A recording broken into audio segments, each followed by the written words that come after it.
If you're anything like me, when you start thinking about Icelandic cuisine, your mind immediately will go to fermented shark. And let's be honest, sorry Iceland, that does not get my mouth watering in a good way. So because I didn't know much about Icelandic food, when I was in Reykjavik, I decided to go on a food tour to go through a few different spots for traditional Icelandic cuisine and see if it could actually change my preconceived notions. And let me tell you, it did. Leading us on our Icelandic culinary adventure was our tour guide Silja, or Silly.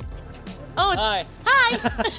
Yeah, I realized I had so it with you. I cool. forgot. Hot dog time. Hot dog time? Yeah. And she was awesome. She gave us all this background on the food itself and how it related to like Icelandic culture and history and all of that. It was super interesting. And she's just a lot of fun to be around too. And I gotta say, through constructive bullying, she did in fact push me out of my dietary culinary comfort zone, and I am very grateful that she did because the food was fantastic. Our first stop on this tour was to a restaurant called Fermented. I think I pronounced that right. Look, Icelandic is tough. I'm going to try my best. Sorry in advance, but this was the only stop that would actually have a choice between what we had. We had two options. First was grilled horse, and the second was lamb ribeye. And you know, my friend and I, we looked at each other and we're like, horse, I don't know how I feel about that. Icelandic horses, they are everywhere in Iceland, and it's common for them to eat that. So figured, you know, when in Reykjavik, let's eat horse. And I just felt guilty about the entire time. And a lot of us did. And our lovely tour guide Silly had the great words of wisdom here that said, oh, don't worry about it. These are the horses that are ugly or got hurt and can't run anymore. And I'm like, I feel worse now. Like, come on. And I think I feel even worse in the end because it was really, really good. That's more flavor. Yeah, I was saying, it's like salty sea biscuit. It's just like, sorry. It's not my fault, you taste so. Our second stop was to a restaurant called Salon Icelandis. And there we had this oven-baked Arctic char on top of mashed potatoes and pesto, and whew, that was really good. And you know, for anyone who knows me, you know I'm a bit of a wuss when it comes to seafood. I'll do sushi, I'll do shrimp, all of that. But beyond that, as soon as it gets fishy, I'm kind of a wuss. But I figured I was gonna power through, I was gonna try it, and I'm so happy I did, because it was really good. I'm very happy with it. Second stop was going fantastic. But then Silly disappeared. She came back with an evil smirk on her face, holding a big bottle of something. And that was Brennivin. And Brennivin, for anyone who doesn't know, it's also known as the Black Death. It's an Icelandic spirit, and it's made of potatoes, grain, and caraway seeds. And I'm like, okay, I can handle it. Yeah, as she was explaining everything about what it is, I was like, cool, I can handle a shot, no problem. Then the smirk grew, and she pulled out a tiny little jar with these off-white kind of cubes with toothpicks in them, and it was sealed up nice and tight. I was like, oh no, is that what I think it is? It was a fermented shark. And I was like, I knew this moment was coming, but I just really was not looking forward to it. And I was like, maybe I can pass on this, maybe I'm good. And then she handed me the jar first. I'm like, shit, I can't not take it right away. And she, I will say, constructively bullied me into it. So I'm happy because now I can say I've had fermented shark. But she was explaining that you have to chew it at least 7 times. No more than 15, and then we would chase it with a shot of Brennivin. And it was an experience. Scowl! And just chew it as much. It smells much worse than it tastes. I know, I wasn't lying. You can take the shot and swallow it with the shark. Okay, I swallowed it already. Very strange aftertaste. A very strange aftertaste. The aftertaste was fun. Good job, everybody.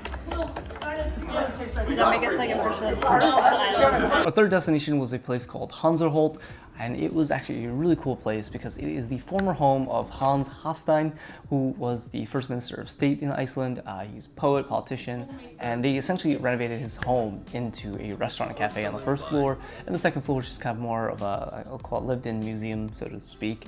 And yeah, really cool environment. And I'm very happy to report that there was no more fermented fish called Plokkfiskur, which essentially, maybe not exactly, but it's kind of like Icelandic mac and cheese, so to speak. It's a comfort food, and essentially it is. This one was cod, mashed potatoes, and onions, and it was definitely just like a nice comfort food, especially in the very cold and harsh winter weather. Iceland's national dish, of course, is the fermented shark. However, there is an unofficial national dish that is kind of surprising to me, and I think is way better than the fermented shark, and that being the lamb hot dog. I had no idea about this going into it, and like, it's kind of funny to me that a hot dog is the unofficial national dish in Iceland. but I can see why. And we didn't go to just any old hot dog stand. We went to like probably the most famous hot dog stand in Iceland. But yeah, this is by far like the best, most famous hot dog stand in Iceland. The line can get insane. We're talking to our tour guide, and like the line, especially at night, can stretch really long. However, this particular hot dog stand got like popular internationally when Bill Clinton went there in 2004. However, he made a very grave mistake when ordering his hot dog, and he did not get one with everything. So the Icelandic way is one with everything. And to make sure I don't miss anything from the everything, I'm gonna read it off here. So of course it is a lamb hot dog, but the toppings are crispy onions, raw onions, ketchup, a sweet mayo sauce, and a brown mustard with a hint of sweetness. And Bill Clinton, he only got one with mustard, and apparently the Icelandic people have never let him live it down. I forgot. But this is a great hot dog. We got the onions. I don't get the Don't get the Clinton. It's really good. Yes. Yes.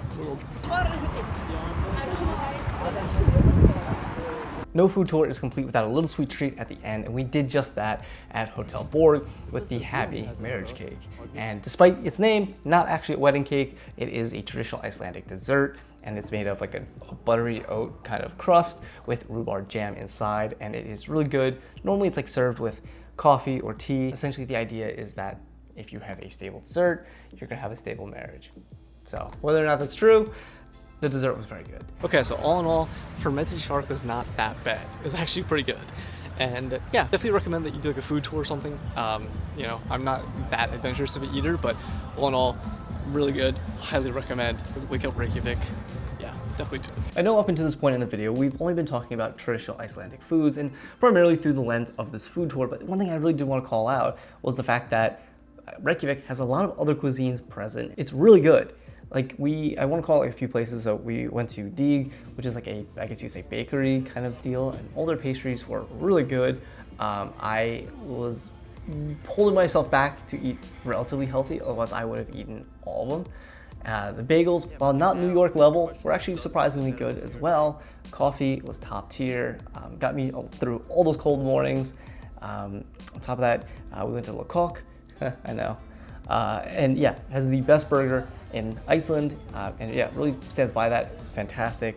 Even had the good ramen too. So yeah, you're not gonna be spoiled for choice when it comes to Iceland. So yes, you might be thinking of Iceland as just fermented shark and other weird things, but I'm here to tell you that there are a ton of other things in Iceland, and even that weird stuff is actually really good. So if you're a foodie, you might just want to give Reykjavik a try. That is it for this video. If you found it interesting or helpful, consider giving a thumbs up, drop a comment below if you have any questions or comments. I'll be hanging around for a bit. And if you like this type of content, consider subscribing. Thanks for watching.